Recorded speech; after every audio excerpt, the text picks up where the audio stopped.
Marcus Rashford confirmed at Barcelona, but that's not even the most shocking news of the day. While you were sleeping, Bayer Leverkusen made a €30 million bid for a La Masia gem. Lamine Yamal shattered a historic merchandise sales record in just 24 hours. The Camp Nou construction deadline was missed again, and a former presidential candidate lashed out at the current board, calling their management dishonest. Oh, and there's also a key player injured who could miss the entire preseason.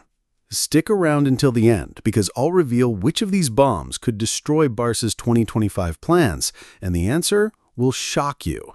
But first, if you're as passionate about Barcelona as I am, smash that like button, subscribe to the channel, and hit the notification bell, because the upcoming weeks promise to be historic, and you won't want to miss a thing.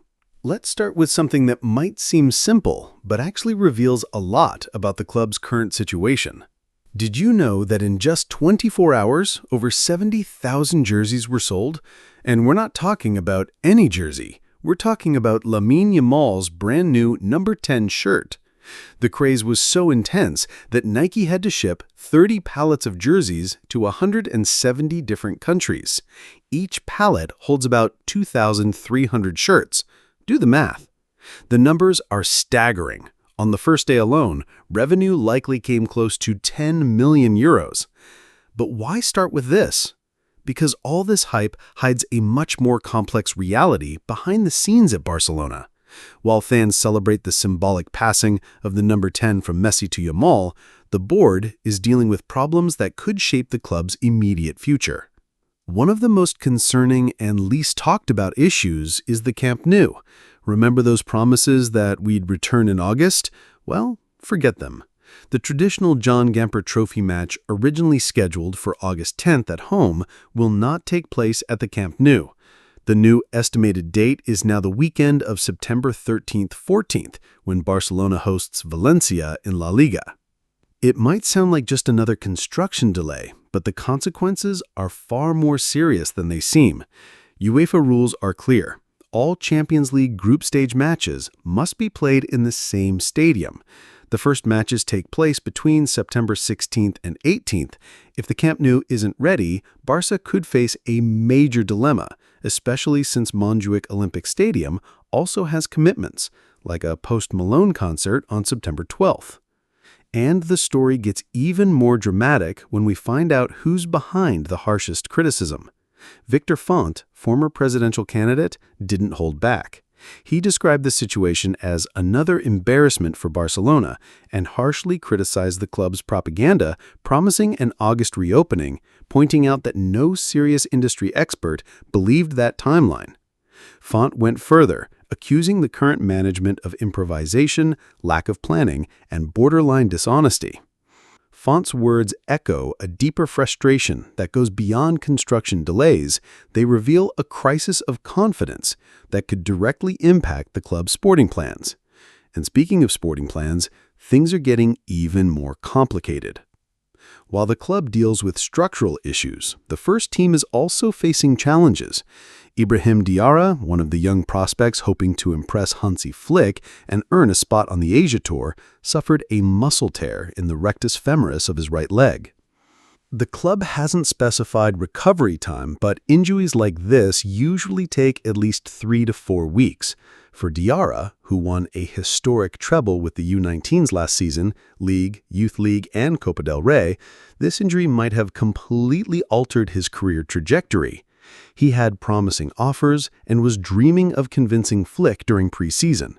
Now, ironically, this setback might actually help him stay at the club, since his departure has temporarily been put on hold. But if you think the problems end there, get ready for another bombshell.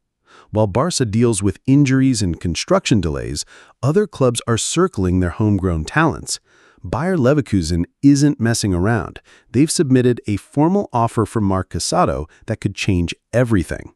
According to German outlet Bild, Xabi Alonso's team offered €20 million in fixed fees plus €10 million in performance bonuses. The offer comes at a delicate time for Casado, who started the season as one of Europe's breakout stars but lost his starting spot near the end of the campaign. Casado's case is emblematic of Barcelona's current state, a player who showed massive potential, now facing uncertainty due to Frankie de Jong's return and Marc Bernal's recovery. Leverkusen, flush with €150 million from the sales of Florian Wirtz and Jeremy Frimpong, has the financial muscle to lure the youngster with a tempting offer, immediate Bundesliga stardom, guaranteed playing time, and a key role in the Champions League. Barcelona's response is a firm no to the initial offer. The club made it clear they won't negotiate for less than €50 million. But here's a little-known twist. The player himself wants to stay in Catalonia, but he also knows that staying depends entirely on Flick's confidence in him. Other European giants are also monitoring the situation: Atletico Madrid, Napoli, Chelsea, Liverpool, and Manchester United. So far, only Leverkusen has made a formal offer, but that could change quickly if Barça fails to offer the protagonism Casado is looking for. And in this whirlwind of uncertainty, financial pressure, and questions about leadership, we arrive at the news that could completely reshape Barcelona's season. After weeks of quiet negotiations, after Nico Williams' definitive no, and the financial struggle surrounding Luis Diaz, Barça has officially sealed the signing of Marcus Rashford. Yes, you heard that right. The 27-year-old English forward will be Barcelona's newest addition this season. The operation accelerated in recent days, especially after all other options fell through. Rashford, who was no longer in Ruben Alomor's plans at Manchester United and wasn't even included in the preseason tour, had already started personal training in Marbella to stay fit while waiting for a decision on his future. According to Fabrizio Romano, Rashford had already expressed, through his brother and agent, a strong desire to play for Barca weeks ago. He showed total patience and commitment to making the deal happen. Deco's persistence, leading the negotiations behind the scenes, was essential. Even when the board believed Nico Williams was close to signing, Deco kept lines open with Rashford's camp. The deal was finalized as a loan with an option to buy. Manchester United accepted Barca's proposal, realizing it made no sense to keep a player out of the coach's plans.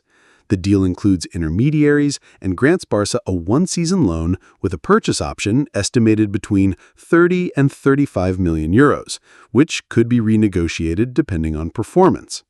What's most impressive is Rashford's personal effort to make this transfer possible.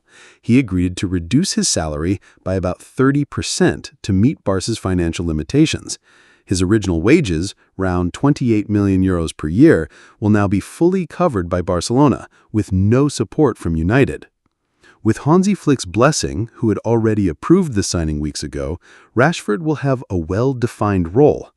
Knowing that Lamine Yamal and Rafinha are undisputed starters on the wings, he'll accept a supporting role, capable of playing out wide or centrally as a striker. Rashford is expected to travel to Barcelona in the coming hours, where he'll undergo medical tests before being officially presented. The club aims to have him available for the Asian pre-season tour, where he can begin integrating into Flick's system. Marcus Rashford arrives at Barcelona in search of redemption. After years of inconsistency at Manchester United, he sees the Catalan club as the perfect opportunity to revive his career. For Barca, constrained by financial limitations and in need of impactful signings, Rashford represents a gamble on motivation and the untapped potential of a player who, if he finds his best form, could be one of the season's biggest surprises. Now tell me in the comments, do you think Rashford can rediscover his best version at Barca? And what's your take on the Camp Nou situation and Victor Font's harsh criticism? This season promises to be intense, and the coming weeks will be decisive for the club's future. Don't forget to leave a like and subscribe so you don't miss a single update in this saga that's just getting started.